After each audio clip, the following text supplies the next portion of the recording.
All right, students, now that all our pages are numbered 1 through 24, we are ready to start. And today, what you need to do is be able to draw a circle.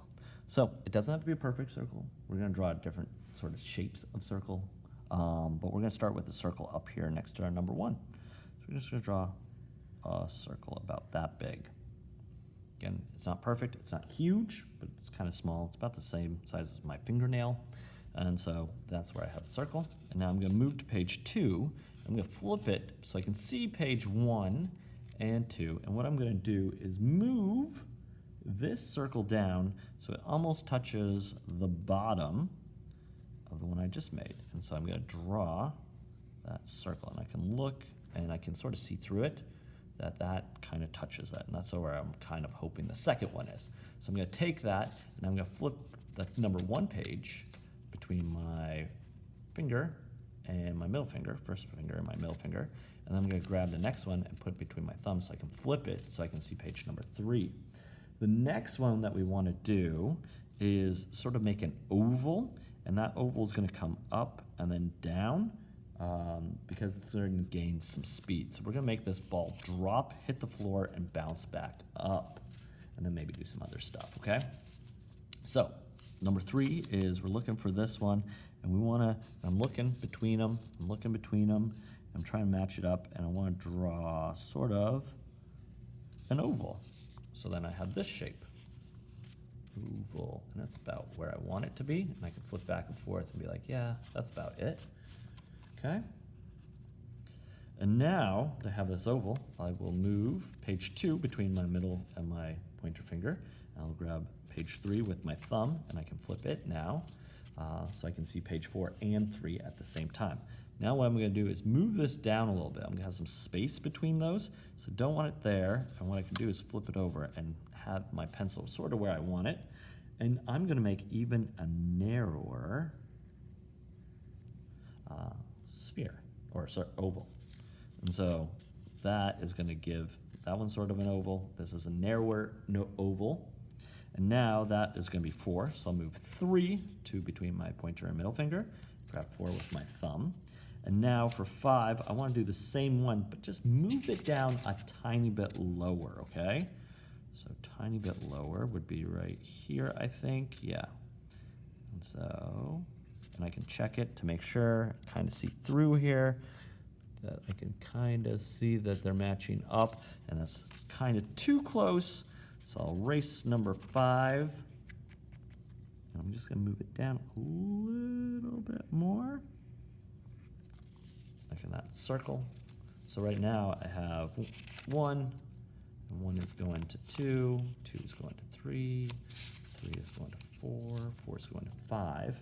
And now for 6, what we're going to do is make a space between this one and down here, and we're going to make a number 3 kind of circle again, but down below, okay? So here's 5, here is where I have it, right? This is the bottom of 5, that little oval, so I want to leave a space, just move my pencil over so I know where I want it to be, and then I'll put my paper back on it and line it up, and I think that's where I want it to be. So I'll make that sort of number 3 oval, and then on that, I can move on to 7 once I have that. Now what we're going to do is use that circle that we used in number 1 down here on number 7. So we're going to make a circle right here. So I want it to find my spot. So I'm going to make a circle as best I can here. And so that's 7. And then for this, number 8, we're going to make an oval, but we're going to make it sideways. And so what I want to do is sort of make a circle right there, or an oval right there. So I'll make this oval sort of like this on 8. And then on 9, we're going to make a bigger oval. So just making it even wider for 9. And then for 10, we are actually going to use the oval that we made in 8. So we're going to go back to a smaller oval, okay? So our ball has hit the ground, it is squished out, and now it's going to squish back in and go back up. So I'm gonna make another oval right here. It's a little bit lower, there we go. And then I'm gonna go back and make a circle now because it's coming back up. It's coming back into shape. And so line that up and just see. That's about right. And now we're gonna shoot back up. And so this one now is gonna turn into an oval again, but it's more of an oval like this, because it's going back up. If you need to, you can use your eraser. And then we're gonna make those two tiny ovals in the middle, but they're gonna be a little bit wider. So the first one's gonna look more like this. Oops, that's a little too thin. So I'll make it a little bit wider because we're losing energy going back up. And once you have that one, we'll make another one. And this one's gonna be sort of in the same area right here. And then we're gonna get up here. We're gonna make more of a circle now, but we're not going as far up. Before we had a gap here, but we're going to make it, if I can do this correctly, come on fans. So got this, I wanna make it sort of right here, over here. So get more of a circle. And if that's, it should be more ovalish because we're changing the shape, so I'll erase that and get a little bit of a wider oval. The next one, we want to make a circle sort of right here because we're getting sort of to the top again, because we started up here, and every time you bounce a ball, you lose energy and it gets lower. So this is going to be sort of the fulcrum or the high point of this next bounce. And so then we can go back down again. And so now we're going to add more of an oval this time because it's dropping back down. Now that we have this oval, we'll make another oval a little bit lower to show speed or show distance. That's going someplace. Then we want sort of one right here. So another oval right here. That. And then it's going to come down on 20 to make sort of a wider oval type of shape. And then it'll be a circle again after that.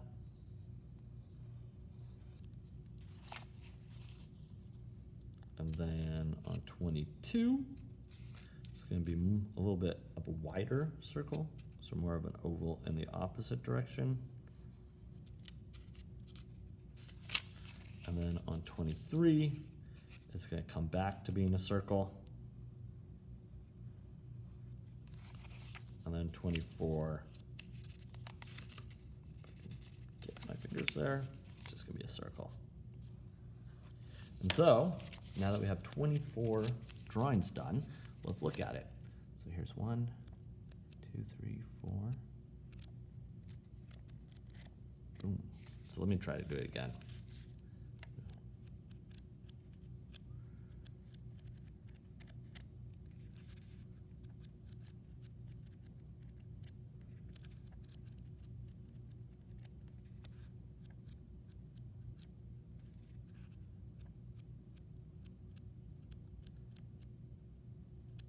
So we're missing some here in the middle. Let's see if we can get it. 10. Ugh, we just get past 10. You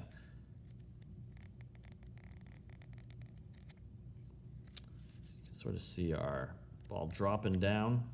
And so that is just simple animation going frame by frame. You're just taking a object or a shape or a drawing and then just making small changes or movements with it.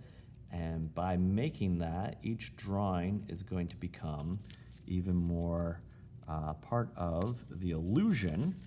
Just trim 10. If that happens to you, you can just trim just a little bit off. It usually allow you to flip through it a little bit better.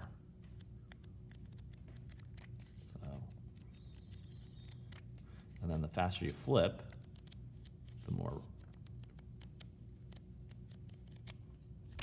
realistic it looks, or more movement it is. So 24 frames equals 1 second of animation. So we just made 1 second of animation by doing it. If you want to make another animation, you can just flip it over and you have all these blank pages to make your own. So do this, turn this, an image or a video of this in, and then what I want you to do is then turn it over once you're done drawing this, and then turn in a video of whatever you want to create.